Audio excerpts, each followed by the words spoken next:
하나님 말씀 같이 보겠습니다. 신명기 33장 26절로 29절입니다.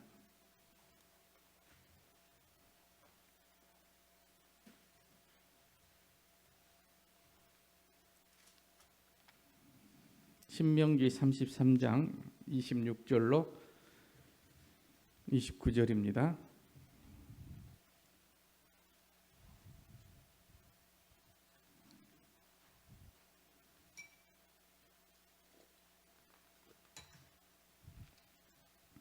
함께 읽겠습니다. 요술이여 하나님 같은 이가 없도다. 그가 너를 도우시려고 하늘을 타고 궁창에서 위엄을 나타내시는도다.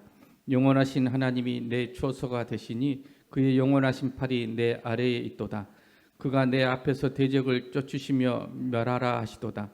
이스라엘이 안전히 거하며 야곱의 샘은 곡식과 새 포도주의 땅에 홀로 있나니 곧 그의 하늘이 이슬을 내리는 곳이로다. 이스라엘이여 너는 행복한 사람이로다.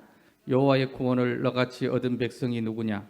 그는 너를 덮는 방패시요 내 영광의 칼이시로다. 내 대적이 내게 복종하리니 내가 그들의 높은 곳을 밟으리로다. 아멘. 네, 우리 함께 찬양으로 하나님께 영광을 돌리겠습니다. 나의 영혼이 잠잠히 하나님만 바라며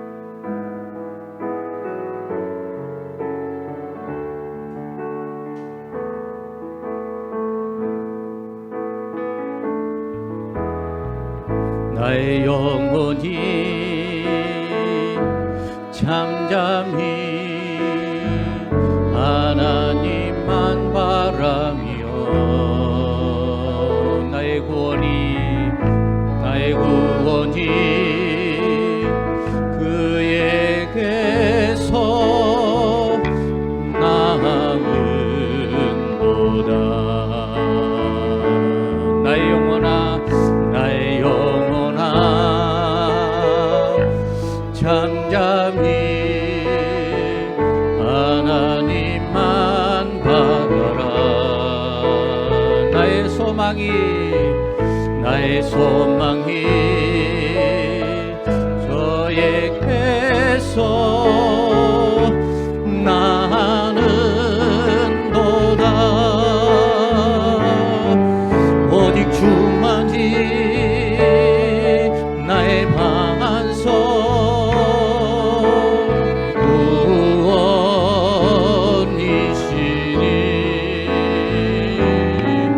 오직 주만이 나의 산소 내가 여동치 아니하리.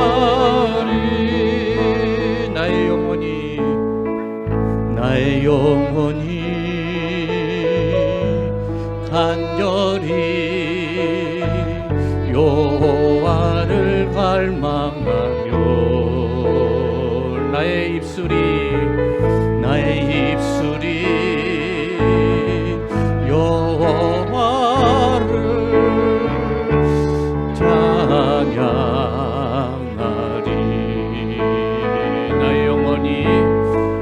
나의 영혼이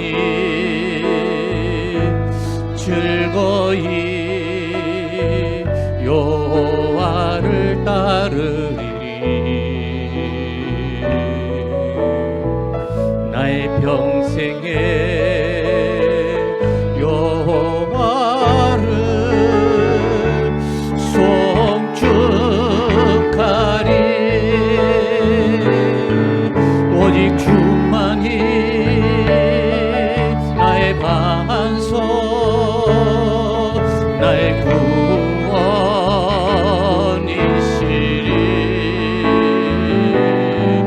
오직 주만이 나의 산소 내가 여동치 아니하리. 오직 주만이 나의 반석 나의 구원이시리. 오직 주만이 나의 삶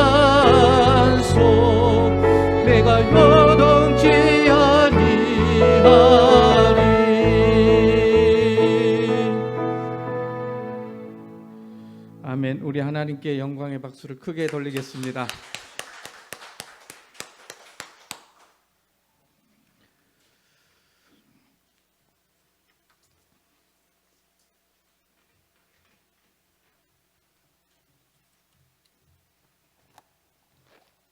예, 오늘 함께 나눌 말씀 제목은 성도의 행복이란 제목으로 은혜를 나누겠습니다. 봄이 왔습니다. 봄은 참 신비하고 참 아름답습니다. 따뜻한 이 봄 기운이 위로부터 또 땅속으로부터 불어서 생명이 다시 살아나는 싹이 움트는 그런 계절입니다.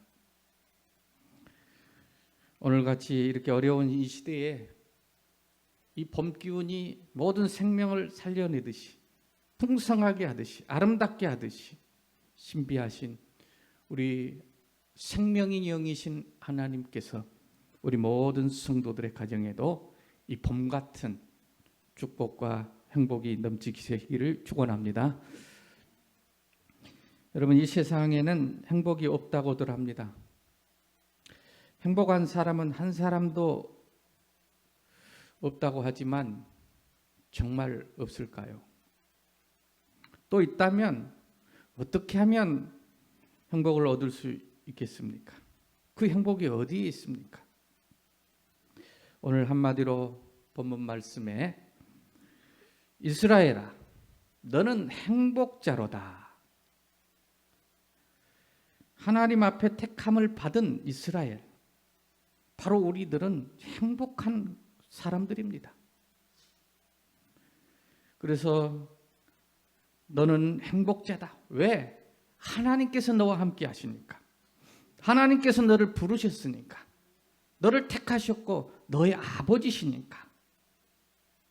그래서 이스라엘아, 이 땅에서 너같이 구원을 얻은 자가 어디 있겠냐? 너같이 구원을 얻은 여호와는 너의 방패시고 너와 함께 하시고 너를 보호하시며 그의 칼로 너를 보호하시며 지켜주시고 너의 길을 다 가도록 인도하시고 저 높은 산에 오르게 하시니 너가 행복자다. 행복은 그리스도 안에 있습니다. 하나님을 나의 아버지로 섬기고 그리고 믿으며 경외하고 그를 의지하는 그의 백성에게 있는 것입니다. 하나님을 제일로 생각하고 하나님을 중심으로 살면 그는 어디 살든지 무엇을 하든지 행복하게 되어져 있는 줄로 믿습니다. 너같이 구원을 얻은 자가 어디 있느냐 이렇게 말씀했는데 구원이 뭡니까? 구원은 이스라엘 백성들 노예 생활을 하던 그 불쌍한 그들을 건져내신 것을 구원이라고 성경은 또 말하지만 그것을 구체적으로 또 예수님께서 구원에 대해서 나를 믿는 자는 멸망치 않고 영생을 얻으며 구원을 얻는다는데 예수님이 말씀하신 구원은 뭐냐면 그 노예 백성을 건져내 주신 그 하나님의 구원 그거와 함께 동시에 구원은 하나님 아버지의 사랑입니다. 로마서 5장 6절에 보면 성령으로 말미암아 하나님의 사랑이 우리 마음에 부은 바가 되었으니 하나님의 사랑이 성령으로 우리 깨닫게 해주셔서 막 부어지는 겁니다. 지금 그것이 구원이에요. 부어지는데 어떤 사랑이냐면 아버지의 사랑이에요. 그래서 그 사랑을 이렇게 표현합니다. 우리 마음에 부은 바 되었으니 우리가 아직 죄인 되었을 때에 우리가 아직 연약할 때에 우리가 아직 원수 되었을 때에 하나님은 우리를 사랑하사 그리스도께서 우리를 위하여 죽으심으로 그 사랑을 확증하셨느니라. 그러니까 하나님 아버지께서 우리를 어떻게 사랑하시고 구원하시냐면 우리가 잘해서가 아니라 첫째는 우리가 연약할 때랍니다.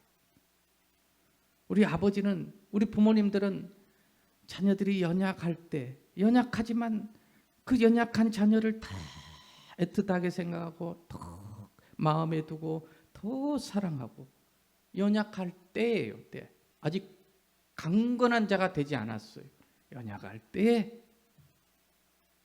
또 우리가 아직 죄인 되었을 때, 이 세상은 조그마한 죄는 뭐 그냥 넘어갈지 몰라도 조금만 더 크게 지으면, 나를 괴롭게 하고 해롭게 하면 우리는 사랑할 수 없습니다.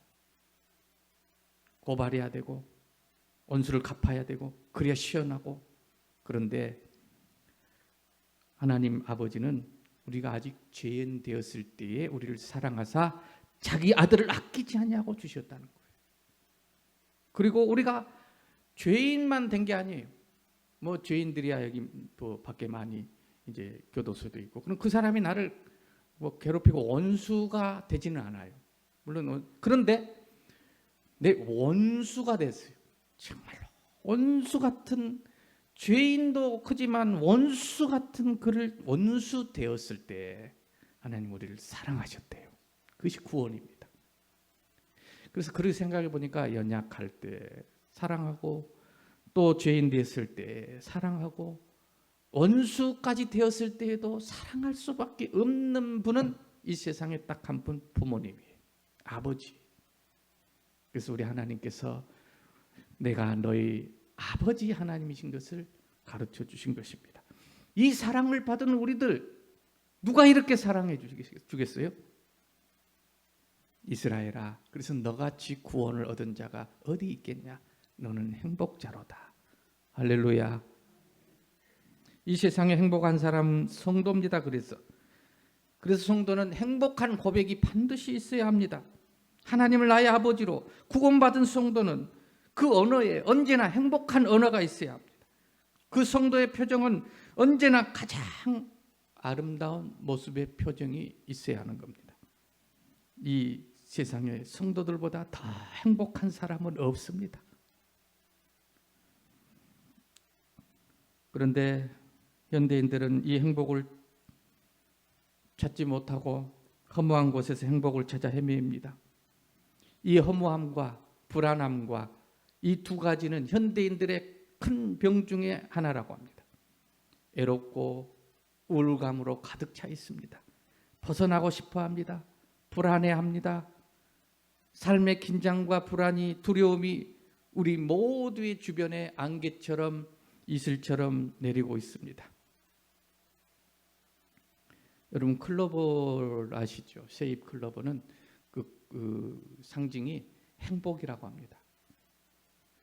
그런데 사람들은 그 세입 클로버 말고 네잎 클로버를 찾으려고 해요. 네잎 클로버는 뭐죠? 행운이에요. 그래서 행운을 찾아서 이 네잎 클로버를 찾기 위해서 세잎 클로버를 다 짓밟아 버립니다. 정말 이 세잎 클로버, 우리의 삶에 소소한 이 하나님 주신 것들이, 그 행복이 얼마나 많은데 그것은 다 짓밟아 버리고 네잎 클로버를, 행운을 찾기 위해서 우리는 살고 있습니다.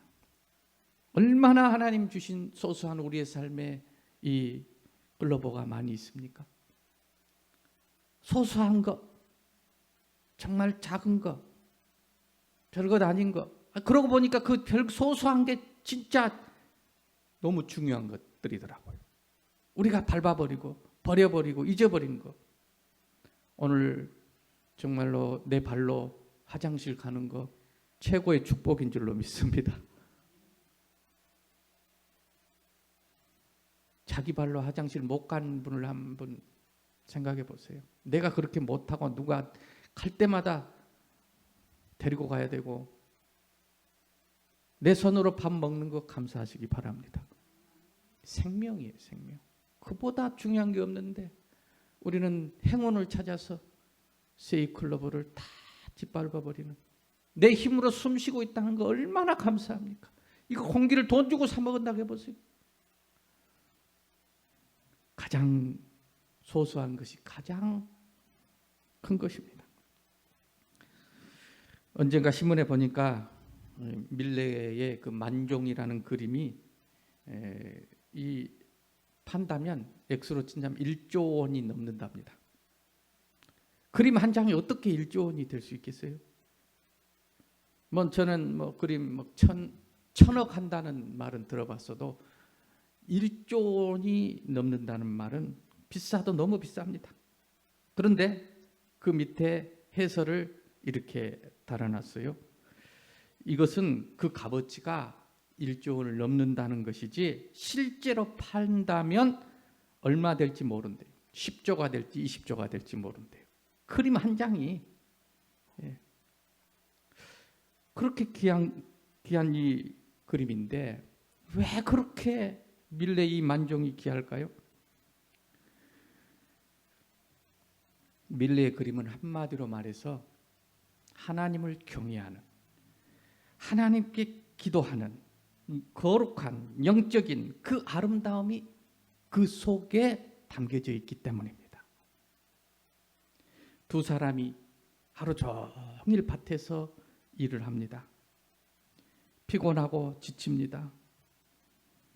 집에 돌아가지 않고 해가 지도록 늦도록 일을 하다가 저녁잠이 돼서 이 교회에서 멀리 종소리가 울리기 시작합니다. 그때 두 사람은 하던 일을 멈추고 자리에 서서 그 모습 그대로 두 손을 모으고 기도합니다. 감사의 기도를 드립니다. 하나님 아버지, 오늘도 하나님의 은혜로 하루가 다 지났습니다. 감사합니다. 그가 입은 옷은 남루합니다. 그가 신은 신발은 실내와 실외와 상관없이 신는 참 떨어진 그런 신발입니다. 가진 것은 없습니다. 바구니에 감자 몇 개밖에 없습니다. 얼굴은 씻지도 못했고 머리는 다듬지도 못했습니다. 그러나 하나님께 감사하고 기도한다는 것입니다. 그 영적인 그 아름다움, 그 가치가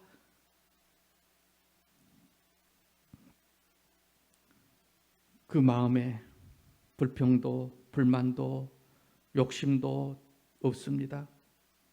괴로움도 고민도 염려도 없습니다. 누가 계시기 때문입니까?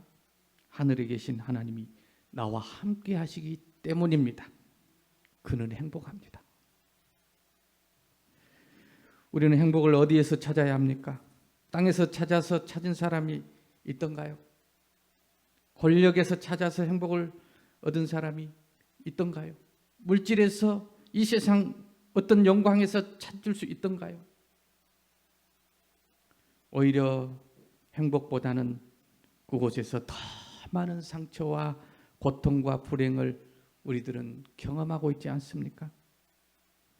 행복은 우리 주 예수 안에 있는 줄로 믿습니다. 그를 믿고 그를 영접하고 그가 나를 어떻게 사랑하고 하나님 아버지께서 연약할 때, 죄인 되었을 때, 원수 되었을 때 그리스도를 죽이시기까지 하시면서 나를 사랑하신 그 구원을 받은 성도가 행복한 것입니다. 그래서 하나님의 자녀는 행복합니다. 주의 계명과 법도를 따라서 살아가는 시냇가에 심은 나무와 같이 그의 일생이 행복하게 되어져 있는 것입니다. 그래서 성도가 행복한 이유가 뭐냐? 그것은 하나님을 믿기 때문이고, 그리고 그 하나님이 우리 아버지 되시고 우리의 보호자가 되시기 때문인 줄로 믿습니다. 러시아의 그 유명한 작가 중에 한 분인 도스토옙스키는 이렇게 말을 했습니다. 그가 러시아의 그 대표작이 죄와 벌 이런 거 있잖아요. 그런데 그가 이런 말을 했어요. 가장 큰 행복은 불행의 원천을 아는 것이다. 따라해 볼까요? 가장 큰 행복은 불행의 원천을 아는 것이다. 예.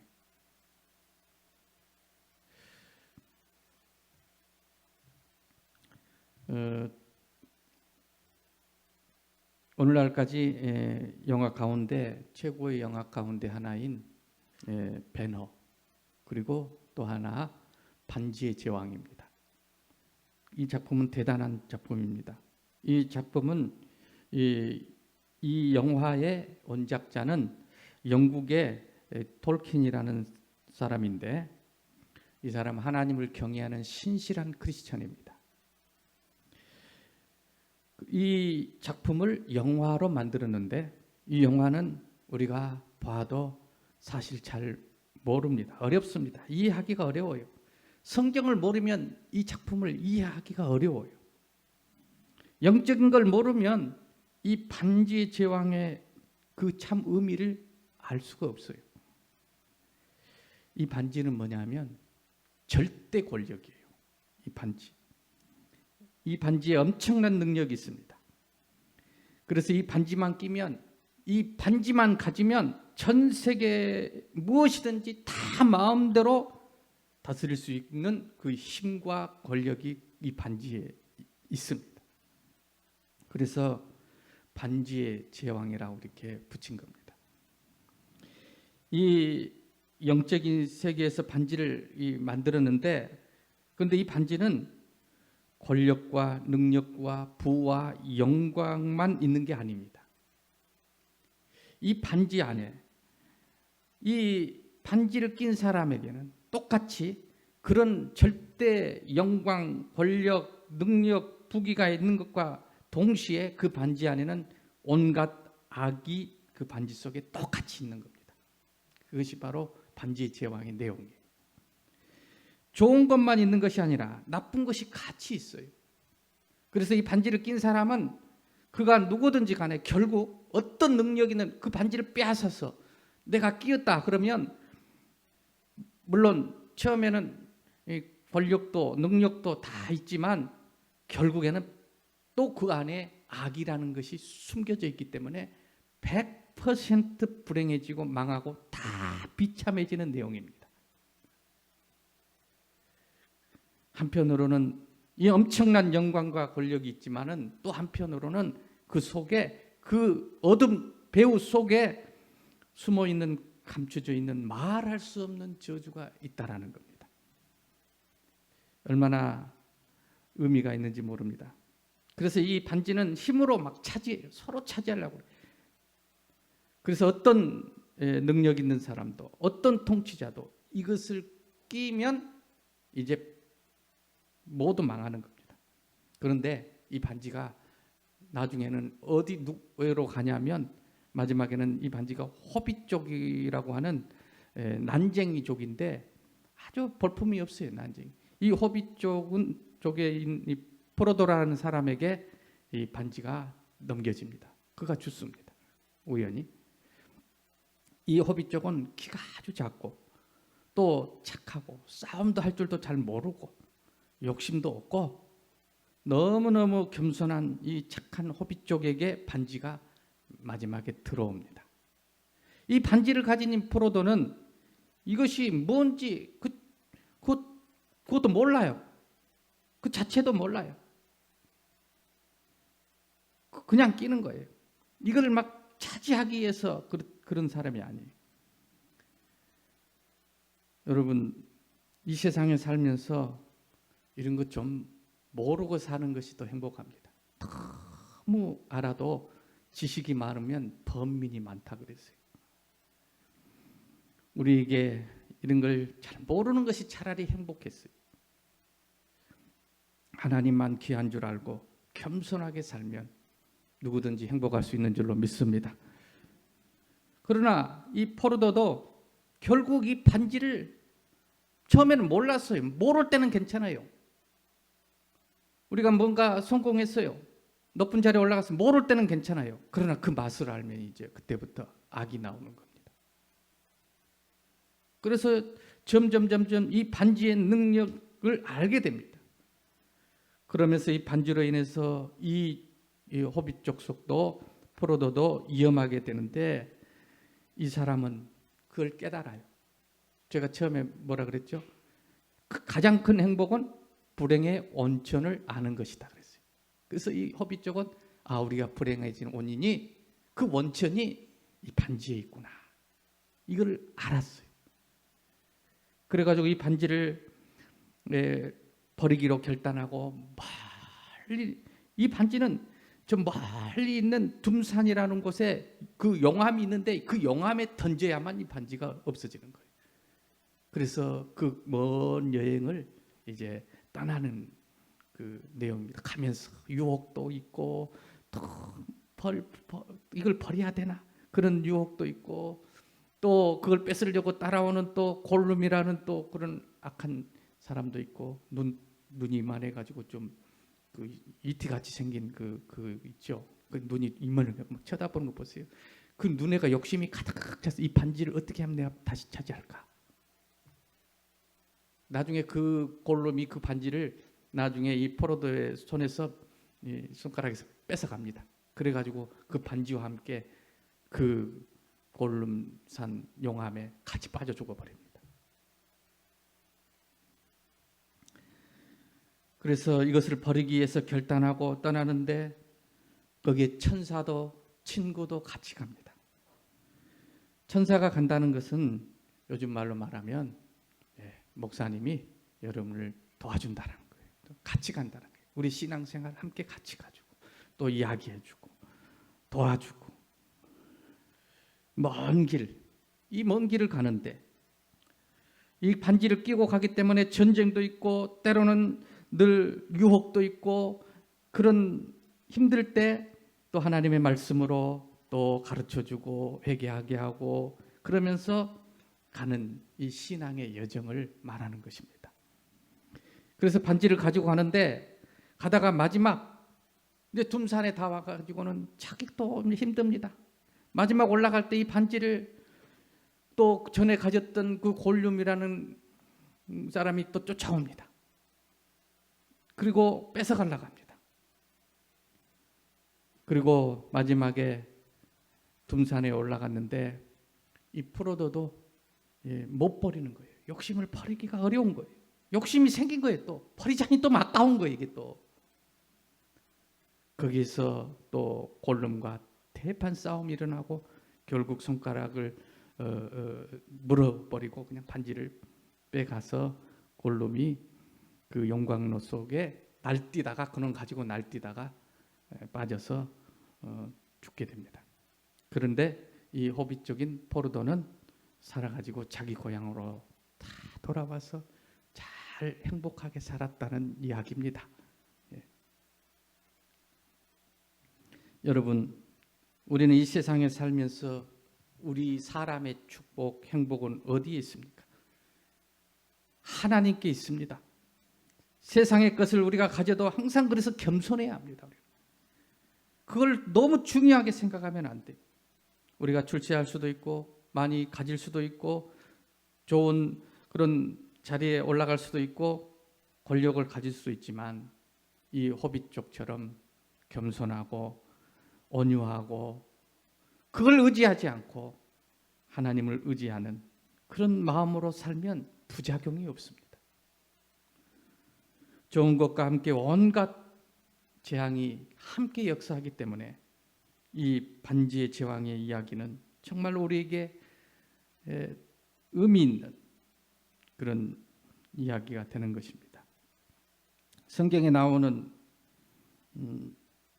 다윗은 권력을 가졌습니다. 그러나 다윗은 그 권력을 가지고도 망하지 않았어요. 그러나 다른 사울왕이라든지 엘리 줄줄이 다 망하는데 왜 다윗만 안 망했겠습니까? 다윗은 항상 그러는 거예요. 나는 부족합니다. 나는 호빗족입니다. 나는 목동 출신입니다. 나는 아무것도 아닙니다. 나는 흙수저입니다. 이렇게 생각하고 늘 주님을 경외하고 여호와는 나의 목자이시니 내가 부족함이 없습니다. 나는 아무것도 아닙니다. 주님만 의지합니다. 이것 때문에 다윗은 끝까지 잘 나가게 된 것입니다. 오늘 우리 가정이 다 무너지는 것은 이 반지의 제왕이 되려고 하기 때문입니다. 무엇이든지 어디서든지 사회에서나 교회에서나 이 잘난 사람은 오래 못 갑니다. 조금 부족한 듯 너무 잘난 사람 오래 못 가더라고요. 남기가 어려워요. 끝까지 가지를 못해요. 우리는 그래서 정말 항상 나는 부족한 줄로 알고 나는 아무것도 아닙니다. 하나님만이 나의 행복입니다. 이렇게 고백하는 저와 여러분 될 수 있기를 주의 이름으로 축원합니다. 불행은 이 반지에 있습니다. 우리의 너무 조건이 좋은 것이 불행입니다. 목회도 그렇습니다. 이런 조건이 좋은 반지를 낀 목사는 다 넘어집니다. 좋은 것과 함께 그 능력 많은 목사님들이 다 넘어집니다. 그러나 능력도 없어요. 백도 없어요. 스펙도 없어요. 그러고 나는 부족합니다. 그러고 나는 호비족 같은 목사입니다 하는 사람이 끝까지 남더라고요. 나는 부족합니다. 나는 아무것도 아닙니다 할 때 이 반지는 맥을 못 춥니다. 그리고 주님 불쌍히 여겨주십시오. 주님 의지합니다. 그렇지 않으면 우리가 조금만 잘났다고 하면 아주 이 반지가 끌고 가서 나중에는 온갖 악으로 그 가정과 그 교회를 난리 법석통으로 만들어 버립니다. 항상 겸손하기를 주의 이름으로 축원합니다. 여러분, 우리의 행복은 이 세상 끝날까지 어떤 어려움 중에도 어떤 시험 환난 중에서도 주님이 우리와 같이 하시는 이 삶의 중심이 항상 하나님이 될 때 흔들리지 않고 무너지지 아니할 줄로 믿습니다. 삶의 중심, 이 원이라는 것은요, 바퀴도 원이죠. 바퀴가요, 이 원은 중심이 축이 중요해요.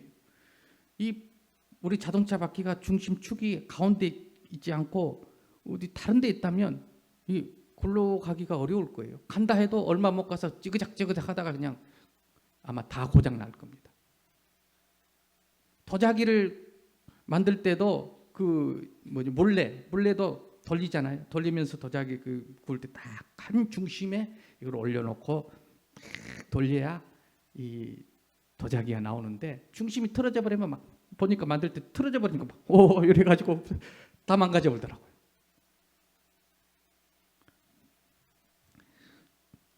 중심의 원이 그 크냐 작냐는 중요하지 않아요.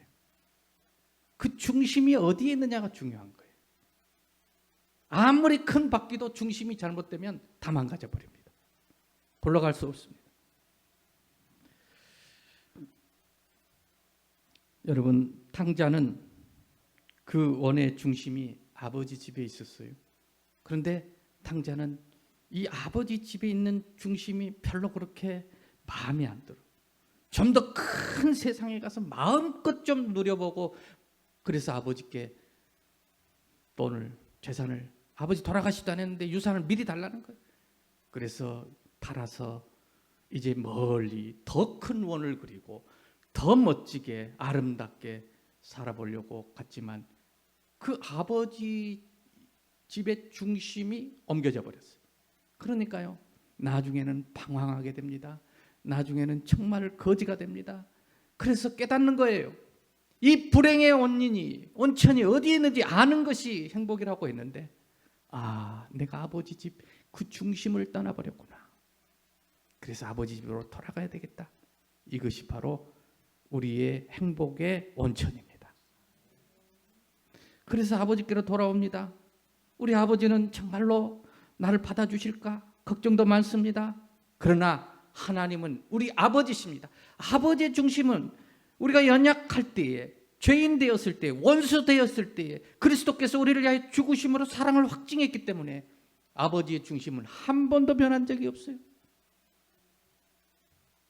오니까 안아주고 가락지를 끼워주고 잔치를 베풀고 송아지를 잡고 그 중심만 찾으면 우리는 회복될 줄로 믿습니다.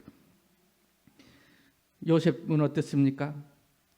그의 삶이 어쩌다가 멀리 아버지 집을 떠나게 됩니다. 겉보기는 중심을 잃었습니다. 그런데 그 마음에 항상 이 야곱이 아버지로부터 특별히 받은 신앙의 훈련, 하나님 아버지 아버지가 내 안의 중심으로 딱 있는 거예요. 그러니까 멀리 갔지만 중심이 항상 하나님이 그 안에 계시니까 중심을 잃어버리지 않아요. 방황하지 않아요. 노예지만 노예라고 생각 안 해요. 하나님의 아들입니다. 그러니까 그가 하나님으로 말미암아 승리할 수 있게 되었고 흔들리지 아니하는 삶이 된 줄로 믿습니다.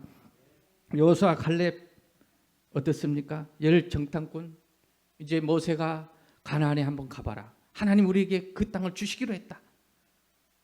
그래서 미리 정탐을 보냈는데 12지파의 대표가 갔다 오더니 뭐라고 그럽니까? 10명의 지파는 가보니 사실이에요, 사실. 철옹성벽이요. 그들은 장대하고 거인들이요. 그들은 정말로 너무너무 강해서 우리 이 광야의 피난민들이 볼 때에는 그들 앞에 메뚜기만도 못하다 그랬어요. 중심이 어디 있습니까 지금? 이 10사람의 중심이 사람이에요. 가나안 사람, 철옹성벽. 그리고 자기 자신, 우리는 메뚜기. 광야에 있어요. 중심이 다 거기에 있으니까 방황할 수밖에 없고 그래서 그들이 광야에서 다 엎드려졌습니다. 그런데 여호수아 갈렙은 똑같은 걸 보고 왔지만 중심이 하나님께 있어요. 맞습니다. 사실입니다. 그러나 하나님 우리를 기뻐하시면 저등 우리 밥입니다. 믿습니까? 그런 중심이 우리가 하나님께 있는 성도가 행복한 거예요. 그리고 여호수아 1장에 보니까 여호수아도 이제 가나안 앞을 두고 모세가 죽고 자기가 이제 지도자가 돼서 하려고 하니까 옆에서 볼 때는 모세가 한 걸 볼 때는 그렇게 하는 모양이다. 그렇게 다 보았어요. 알아요. 그런데 실제로 자기가 하려고 하면 어렵습니다. 그래서 두려워했습니다. 그때 하나님께서 말씀했습니다. 두려워하지 마라. 강하고 담대해라. 모세와 함께 있었던 것처럼 내가 너와 함께 너의 중심이 될 것이다. 그러면서 좌로나 우로나 치우치지 마라. 너의 중심이 나여야 된다. 너 자신이 돼서도 안 되고. 그래서 여호수아는 마음을 잡고 믿음으로 하나님이 함께 하심을 믿고 가나안으로 들어가게 된 것입니다. 야곱도 마찬가지입니다. 얼마나 찾아 헤맸습니까? 그가 헤매다가 나중에 중심을 어디서 잡냐 하면 야복강에서 이 천사와 씨름하면서 그 가장 큰 위기를 만나서 이제 다 내 가족도 자녀도 내 재산도 다 끝나는구나. 그 앞에서 하나님과 겨루어 이겼다 그랬습니다. 씨름해서 이겼대. 겨루어 이겼단 말은 하나님을 이겨먹었다라는 그런 뜻이 아니에요. 우리 막 기도할 때 하나님 이겨먹어버리려고 하는데 그래서 하나님이 거기에서 네가 이겼단 말은 이스라엘이라 하나님이 함께하는 사람이라 이름을 바꿔줬는데 그 말은 너의 중심이 이제 하나님이 됐다는 거예요. 이겼단 말은 여러분 하나님의 아버지를 이겼어요. 그러니까 부모는 자식 이길 부모가 없어요. 그래 하나님을 이겼다는 얘기는 이제 하나님이 아버지가 됐다는 거예요. 내가 이용해 먹는 어떤 그런 필요할 때만 쓰는 그런 분이 아니라 아버지. 뗄래야 뗄 수가 없는 하나님은 항상 우리 가운데 계시고 우리를 사랑하시고 우리 편이 돼주시는 그 뗄래야 뗄 수 없는 아버지인 것을 알게 됐다는 거예요. 할렐루야. 그것이 하나님을 겨루어 이겼다는 얘기예요. 자식 이길 부모가 없어요. 그래서 아버지인 것을 깨닫게 됐다는 거예요. 그래서 방황을 멈췄어요. 하나님 나의 아버지인 줄 확실히 하니까 방황이 멈추는 거예요. 출애굽기 14장에 보면은 이 이스라엘 백성들이 광야로 나와가지고 홍해 앞에 서게 됩니다. 이 홍해 앞에 섰는데 엄청난 장애물이죠. 뒤에는 애국 군사가 죽이겠다고 600병거 지휘관만 600명이에요. 그 군대가 쳐들어오고 앞에는 홍해예요. 그 거리가 32km입니다. 그 앞에서 우리는 이제 죽었다 그러면서 난리를 칩니다. 모세를 향해서 우리가 애굽에 매장지가 없어서 여기까지 데려와서 죽이려 하느냐 마느냐 막. 지금 중심이 어디에 있어요? 애굽 군대 홍해의 중심이 딱 있는 거예요. 그 사람. 모세는 어떻게 합니까? 하나님이 중심. 그래서 너희는 가만히 있으라. 오늘날 여호와께서 어떻게 구원하신가를 보라. 가만히 있어라. 자리를 잡아라. 하나님이 너희 아버지시고 하나님이 인도하셨다. 이걸 보라는 거예요. 홍해가 갈라진 줄로 믿습니다. 예.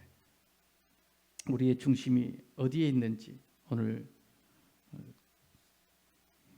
체크해 보시고, 그래서 성도는 어떤 위기에도 낙심하지 않습니다. 주님을 바라보기 때문입니다. 현대인들은 많은 것을, 정말로 어제 저도 밥을 먹으면서 너무 감사했어요. 반찬이 왜 이렇게 많냐? 이렇게 잘 먹냐? 물론 뭐 잘 먹는 건 아니지만 그냥 제가 느끼기 그래요.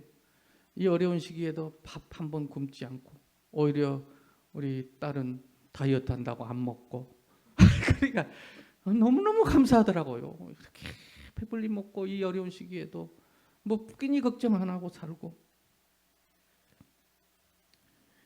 그런 현대인들은 너무 좋아서 조금만 이제 어려움 당하면 흔들리고 낙심하고 절망한 이유가 뭐냐면 중심을 잘못 잡기 때문에 그래요. 그래서 조금만 어려워도 막 다 버려버립니다. 좀 아이들도 요즘 버려버리잖아요. 막 조금만 어려워도 막 버려버리고. 그래서 어떤 곳에서 집안에 쓸모없는 것을 폐품 수집한다고 가져오라고 하니까 전부 여자분들이 남편을 데리고 왔더라고요. 쓸모없다고 다 버려버렸다는 거예요. 예. 우리 하나님이 중심이 되면 남편이 때로는 직업이 없을 수도 있고 때로는 그럴 수 있지만, 그래도 하나님이 중심인 사람은 남편이 귀하고 또 아내도 귀하고, 아내 때문에 나는 복을 받는다 그런 생각을 하게 되고, 우리 주님 모시고 살아가면 어떤 경우에도 행복하게 될 줄로 믿습니다. 버릴 것이 하나도 없습니다. 나는 호비족 같이 정말 모르는 것이 많지만 주님 한 분만 확실하게 알면 이 세상 모든 시험, 유혹, 어려움 다 이기게 될 줄로 믿습니다. 로렐라의 언덕에 갈 때는 그 배들이 침몰합니다. 왜냐하면 이 황금 빗을 가지고 긴 머리를 빗으면서 노래가 흘러나오는데, 그 노래가 얼마나 아름답고 그러든지 그곳을 지나가던 배들이 홀려가지고 그 바위 위에서 이렇게 로렐라이가 노래를 부르고 긴 머리를 황금 빗으로 막 빗으면서 홀려가지고 중심을 잃어버리고 그쪽으로 가가지고 침몰해 버린다는 거예요. 중심을 잃어버리고. 예. 그렇습니다. 그 소리를 들으면 중심을 잃어버립니다. 배가 기어뚱하면서 거기에 빠져버립니다. 오늘 이 세상의 논리를 들으면 가정이 다 무너지게 돼 있습니다. 우리의 마음이 다 무너지게 돼 있습니다. 파괴됩니다. 우리는 그 소리를 듣지 말고 하나님의 음성을 들으시기를 바랍니다. 영원하신 하나님, 만왕의 왕으로 이 땅에 오신 우리 하나님, 예수님 오늘 예루살렘의 왕으로 입성하시는데 이스라엘의 왕도 아니요, 로마의 왕도 아니요, 전 세계의 왕도 아니요, 이 생과 내 생과 또 영원한 하나님 나라의 금생과 모든 영원한 왕 중의 왕, 영원한 왕이기 때문에 우리 주님은 그런 자리에 가시지 않고 우리를 사랑하사 우리의 영원한 왕으로 우리와 함께 하시기를 원하고, 내가 너와 함께한다, 만군의 여호와가 너와 함께하니, 오늘 반지를 그렇게 많이 끼고도 불안해하고 두려워하는데 이 하나님 없는 반지 승리할 수 없습니다. 우리 주님 믿는 믿음으로 여러분 승리하시기를, 주님이 함께 하시는 임마누엘의 은혜가 있기를 주의 이름으로 축원합니다.